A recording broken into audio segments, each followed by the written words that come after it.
안녕하세요. 고등학교 1학년 수준으로 속도 그리고 가속도 그리고 미분 관계에 대해서 연결을 시켜서 설명을 하는 거에 대해 알려드리려고 영상을 지금 녹화하고 있습니다.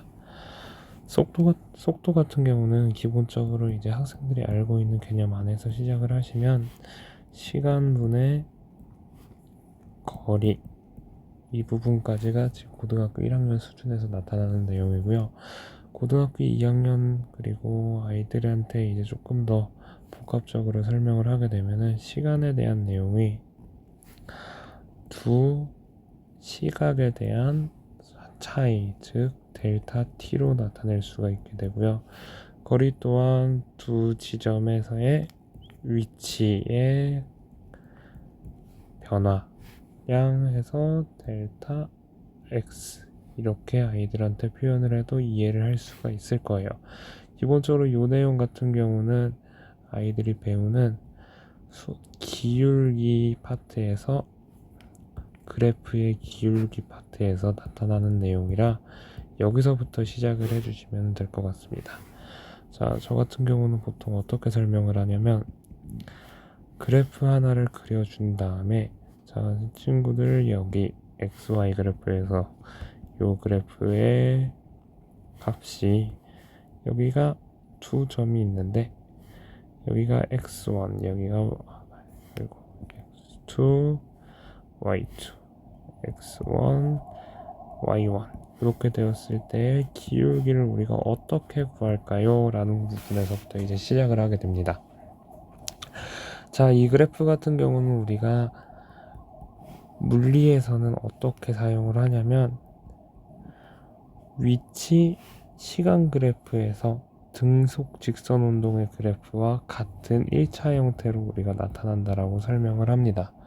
그렇게 되면 우리가 1차식 S는 VT라는 거리는 속력 혹은 속도 곱하기 시간에서 이 V라는 값 자체가 학생들이 인지하게 얘가 여기서의 기울기구나 하고 인지를 할 수가 있습니다. 그 다음에 이제 그래프를 조금 바꿔서 그리게 되는 거죠. 그래프를 등가속도의 형태로, 즉 자유낙하 운동의 형태로 이제 바꿔서 그리게 되면 학생들한테 먼저 첫 번째로 물어봐야 될 부분이 두 지점에서의 기울기는 우리가 구할 줄 아는 앞의 방법과 그대로 사용을 하면 되지만 그렇다면은 이제 우리가 생각을 해봐야 될 건 만약에 내가 이 부분이 아니라 이렇게 두 지점이 아니라 한 지점에서의 기울기를 구하고 싶으면 어떻게 해야 될까라는 부분으로 이제 연결을 시켜서 진행을 합니다. 고등학교 1학년 학생들 같은 경우는 아직 극한에 대한 개념조차도 거의 존재하지 않기 때문에 학생들한테 설명을 하실 때 이 한 지점에서의 값을 어떻게 표현을 해야 되냐, 이 가운데 요 한 지점으로 양쪽에 있는 값들을 내가 줄여나가기 시작을 하자라고 얘기를 해주시면 아이들이 어느 정도 개념적으로 이해를 하기 시작을 해요. 즉 얘네들이 줄어들면 줄어들수록 요 x2, x1 사이의 거리가 좁아지겠네 라고 얘기를 하시면 아이들도 그렇겠네요 라고 이해를 하고, 이때 지금 xy 그래프로 나타나 있는 거를 지우시고요. 얘를 t2, t1, s1 두 위치, x2, x1 이렇게 설명을 하신다면, 자 그러면 여기를 선생님이 다시 쓰면 델타 t분의 델타 x가 점점 t 값이 마치 0에 가까워지는 값으로 바뀌게 될 거야. 이렇게 0은 아닌데 0의 매우 작은 값으로 나누는 것,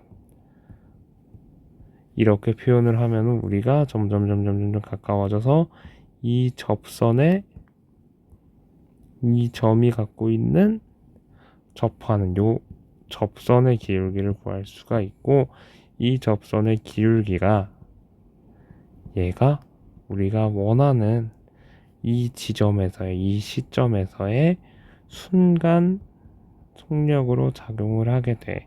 따라서 이렇게 나누는 거를 우리가 이제 고등학교 2학년 마지막에 가면은 어려운 개념으로 미분이라고 표현을 하는 거고, 실제로 이 미분을 개발한 사람이 우리가 알고 있는 뉴턴이 이렇게 운동을 기술하기 위해서 사용한 것이었다 하면서 저는 항상 마쳤습니다.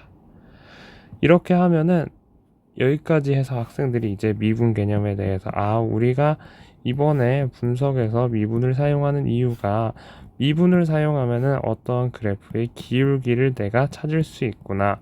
그런데 우리가 지금 보고 있는 운동에서는 요 기울기가 속력을 뜻하는구나. XT 그래프에서는 그 뒤에 이제 한 번 더 미분을 하게 될 텐데, 이때는 속력을 시간으로 다시 나눈다라고 얘기를 하면 속력을 시간으로 나눴으니까 가속도구나 하면서 아이들이 조금씩 이해를 하기 시작을 합니다. 하지만 이거 실험을 하실 때 하나 주의할 점이, 통계 미분을 사용하기 전에 직선 변환을 하지 않고 사용하는 경우 흔히죠. 얘를 2차식의 형태로 만들지 않고 사용하면은 왜 미분이 제대로 되지 않을까라는 부분을 추가해서 설명해 주시면 굉장히 아이들이 이제 얘네들이 왜 오류가 발생하는지도 잘 기억을 하게 될 거예요. 기본적으로 미분이라는 거는 일정한 값으로 계속해서 연속적으로 나누어 줘야 되는데, 여기에서 중요한 게 식이 연속으로 존재를 해야 되는 것에서만 우리가 미분 가능하다는 걸 알고 있습니다.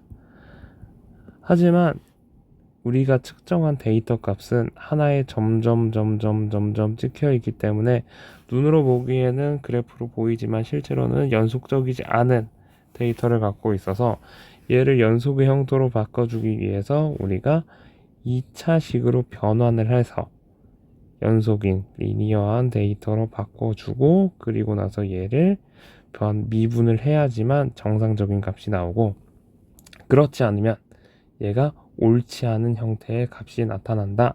이렇게까지 설명을 하시면 가장 모든 내용을 전부 다 담아서 설명을 하실 수가 있습니다. 여기 있는 내용을 꼭 모두 다 넣어서 수업하실 필요는 없으시고요.